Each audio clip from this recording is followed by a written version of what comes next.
हमारा अधिकार वहाँ पर नहीं मिला, तभी हम यहाँ पर आए हैं, इनके दरवाजे पर आए हैं और कृष्ण भगवान बनकर और हमें सुदामा की तरह हमें सम्मान दिए हैं और उसी के अनुसार हमें बोले वो हमारा नेतृत्व करें, उनके पीछे भी हमारा उनके कंधों पर रहेगा और उनका कृपा शंकर चौबे। शंकर चौबे आजमगढ़ से जी। तो युवाओं में खासकर अखिलेश यादव के कुछ आपको ऐसे क्या कुछ काम जो आपको लगता है कि अखिलेश यादव कि ये काम अच्छे थे? सबसे अच्छे इनके काम है कि एम्बुलेंस 108 नंबर की जो सेवा शुरू करवाए हैं। भाजपा चूंकि जिस तरीके से धार्मिक ध्रुवीकरण करके लगातार केवल मुद्दों से भटका करके केवल जातिगत राजनीति और उन्माद की बात करती है, उन्माद जैसे कार्य करती है, लेकिन जातियों के लिए करती कुछ नहीं है। कहा जाता है कि उत्तर प्रदेश का ब्राह्मण जिसके साथ जाता है देश में उसकी सरकार बनती है और उत्तर प्रदेश में बड़ी भूमिका जब ब्राह्मण जिस पार्टी के साथ रहा है तब उसकी सरकार बनी है। और समाजवादी पार्टी के बाहर आप देखेंगे कि लगा हुआ है ब्राह्मण महापंचायत। आज महाब्राह्मणों की महापंचायत समाजवादी पार्टी के राष्ट्रीय अध्यक्ष अखिलेश यादव जी के द्वारा ली गई है और तमाम आज उनके पदाधिकारी हैं। ये राष्ट्रीय कार्यरत पार्टी के तत्वाधान में था महाब्राह्मण। आज आप लोग ये जो सम्मेलन हो रहा है, सम्मेलन में आए, इसका क्या रहा है? इस बार क्या महाब्राह्मण समाजवादी पार्टी के साथ आ रहा है?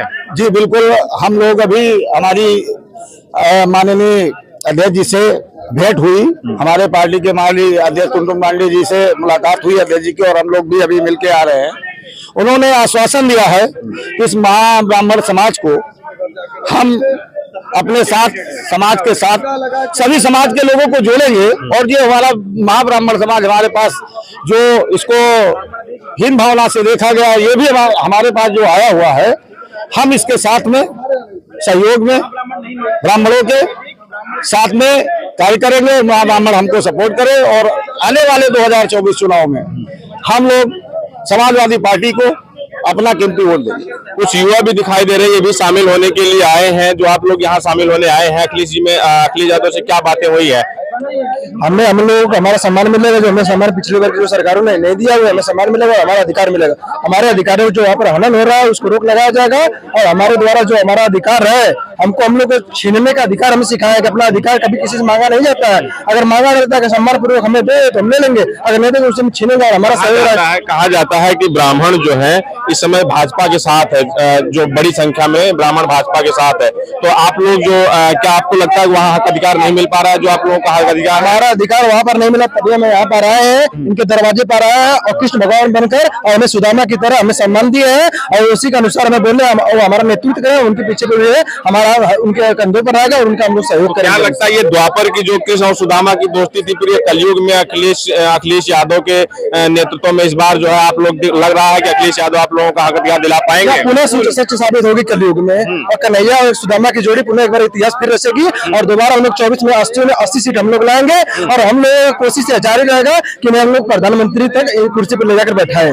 तो हम लोग हमेशा इस बार मन बना चुका है और यहाँ से 2024 में मोदी को यहाँ से खौरे फेंक देंगे और बनारस ही नहीं अभी तो पूरे भारत में अखिलेश यादव जी को हम लोग प्रधान बनाने। अखिलेश यादव कैसे, जो 5 साल इनका कार्यकाल भी रहा था, उनका कार्यकाल कैसा रहा था युवाओं के नजरिए से? युवा आप लोग कार्यकाल बहुत ही अच्छा लिखा, सबसे पढ़े लिखे, सबसे अच्छे और सबसे समझदार जी मुख्यमंत्री लगता है। क्या उनके राज में सभी खुश थे, सबको रोजगार मिला और लैपटॉप मतलब बहुत सारा चीज मिला। अभी हम लोग उस दौर पे आ रहे हैं। हम लोग, क्या नाम है आपका? कृपा शंकर चौबे। शंकर चौबे आजमगढ़ से जी।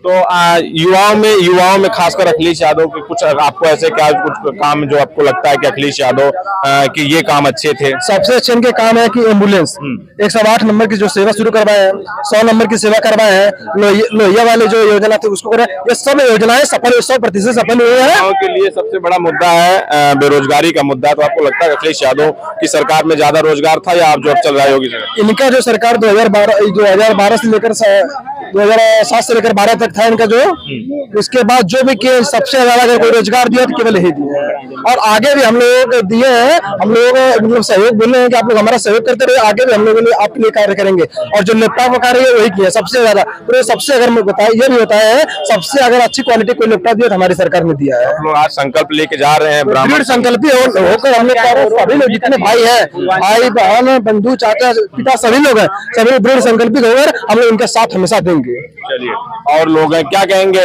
आज महाराज जी? आज आप लोग समाजवादी पार्टी अखिलेश यादव जी से मिले हैं, उनके राष्ट्रीय अध्यक्ष से, तो क्या मुद्दे रहे हैं इस बार 2024 के चुनाव में? ब्राह्मण महाब्राह्मण जो है अखिलेश यादव के साथ जा रहा है? नहीं, देखिए मैं एडवोकेट विवेक कुमार पांडे नाम है मेरा, मैं अधिवक्ता सभा का प्रदेश प्रवक्ता हूँ।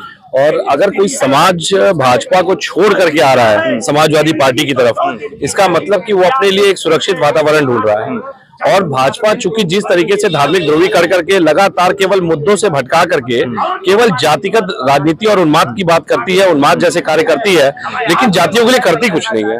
सबसे बड़ी बात आपको समझनी पड़ेगी। तो मुझे लगता है कि ये तो समाजवादी पार्टी पे विश्वास जगाते हुए जनता वापस समाजवादी पार्टी की तरफ मुड़ रही है, और जो जनाधार हमारा चला गया था वो वापस हमारी तरफ आ रहा है। कहा जाता है खासकर उत्तर प्रदेश में कि ब्राह्मण जिसके साथ जाता है, जिसकी तरफ मूव होता है, उसकी सरकार बनती है। 2007 में मायावती के साथ गया तो मायावती की पूर्ण बहुमत सरकार बनी, और इस बार क्या ऐसा लग रहा है कि ब्राह्मण जो समाज है वो समाजवादी पार्टी के साथ जा रहा है? देखिए, आपको ये बात मैं आपको तर्क से साबित कर देता हूँ। भाजपा में ब्राह्मणों को सम्मान ढूंढना पड़ता है, भाजपा में ब्राह्मणों को सम्मान मांगना पड़ता है, भाजपा में ब्राह्मणों को तिरस्कृत किया जाता है। सबसे ज्यादा हत्याएं उत्तर प्रदेश में अगर कभी ब्राह्मणों की हुई तो भाजपा के कार्यकाल में हुई। और अभी जो अयोध्या की बात आ रही है, जो अयोध्या में कार्यक्रम होने जा रहा है, उसमें किस तरह से ब्राह्मण नेताओं की अवहेलना की जा रही है भाजपा द्वारा, वो भी जग जाहिर है। भाई खुलेआम बयान दे रहे हैं चंपत राय, तो मुझे लगता है कि इससे बड़ा उदाहरण नहीं हो सकता। और सबसे बड़ी बात आपको समझनी पड़ेगी, समाजवादी पार्टी में जितना कार्य ब्राह्मणों के लिए किया गया, हम सनातन से जुड़े लोग हैं, तो जिस तरह से सांस्कृतिक महाविद्यालयों को अनुदान देना, एडिट करना, संस्कृत शिक्षकों की तनख्वाह बढ़वाना, श्रवण यात्रा करवाना निःशुल्क वो भी, और उसके बाद कैलाश मानसरोवर में 25,000 से वो राशि बढ़ा करके 50,000 नगद करना, ये सब कार्य समाजवादी पार्टी के हिस्से में है। और आज अगर ब्राह्मणों की बात हो भाजपा, मैं तो पूछा भाजपा सम्मान क्यों नहीं दे रही है? लक्ष्मीकांत वाजपेयी से लेकर के लालकृष्ण आडवाणी, एक से एक नेता उनके प्रबुद्ध नेता, लेकिन आज मीडिया जीवी और कैमरा जीवी चाहते हैं कि केवल पूरा क्रेडिट उनको मिले। ब्राह्मण इस बार समाजवादी पार्टी की तरफ जी बिल्कुल जाएंगे, कहने जाएंगे, क्योंकि जो है ये सत्ता जो वाले हैं, बीजेपी वाले हैं, ये जो है ब्राह्मणों को जो है नहीं सुनते हैं। जो है इनके पास ज्ञापन दिया गया तब भी कोई इतनी हद नहीं किया गया, कोई जो है सुनवाई नहीं हुई। जो है काका क्या कह रहे हैं? आज समाजवादी पार्टी कार्यालय पर राष्ट्रीय अध्यक्ष से मिलने आए हैं अखिलेश यादव से, और कहा जाता है कि ब्राह्मणों का सम्मान भाजपा में होता है और भाजपा ब्राह्मणों की पार्टी है, तो क्या आप लोगों को यह जो लगा है यहाँ का अधिकार नहीं मिल पा रहा है? नहीं, कभी नहीं। भाजपा केवल ये स्टेपनी का काम किया, ब्राह्मणों को स्टेपनी बना दिया, हम लोगों को महाब्राह्मण को स्टेपनी बनाया। अच्छा, ये स्टेपनी मतलब गाड़ी चलती है, जहाँ हम पहुंच रही तो स्टेपनी लगा दिया जाता है, वही काम किया है बस। हक अधिकार सम्मान नहीं मिला? कुछ नहीं, कुछ भी नहीं। तो क्या बात हुई आज अखिलेश यादव जी से? बात हुई, हम महाबाबर जात के लिए जो आश्वासन दिए हैं, उस आश्वासन में हम लोग को चलना है। हमारे विकास, हमारा तरक्की, हमारा हिस्सा, हमारा जो भी कुछ भी। अच्छा, एक चीज बताइए कि कहा जाता है कि ब्राह्मण जहाँ जिस तरफ जाता है, खासकर उत्तर प्रदेश का ब्राह्मण जिसकी तरफ जाता है उसकी सरकार बनती है, तो क्या देख रहे हैं? भाजपा में नहीं जाके अगर हम लोग समाजवादी पार्टी में खुदा रहते तो अखिलेश यादव जी 100% जीतते। ये कि कहीं 200, 400, 500, 1000, 2000 वोट से हारे हुए उचित है, लेकिन अब हम लोग शिक्षित हो गए हैं, हम लोग उचित अनुचित सब जानते हैं। जो हमें सहयोग करेगा हम उसके साथ हैं। ये सपा की लाल टोपी और ये भगवा, ब्राह्मणों का भगवा, ये तो हमारा जन्म सिद्ध अधिकार है भाई। ये इकट्ठा होने जा रहा है, भाजपा के साथ खेला कर देगा। ये तो परिवर्तन आएगा ही ना, आएगा। जो हमें युवा है, आपको क्या लगता है अखिलेश यादव कैसे नेता है? अखिलेश यादव जी बहुत ही अच्छे, स्वाभाविक, और सरकार नहीं बना पा रहे हैं। बिल्कुल सरकार बनाएंगे, क्योंकि कहीं न कहीं समाज में ब्राह्मणों ने इन्हें जो है कि अपनी तरफ से तिरस्कारित किया, छोड़ा, अपमानित किया। एक यही कारण रहा जिसकी वजह से यह राजनीति से दूर चले।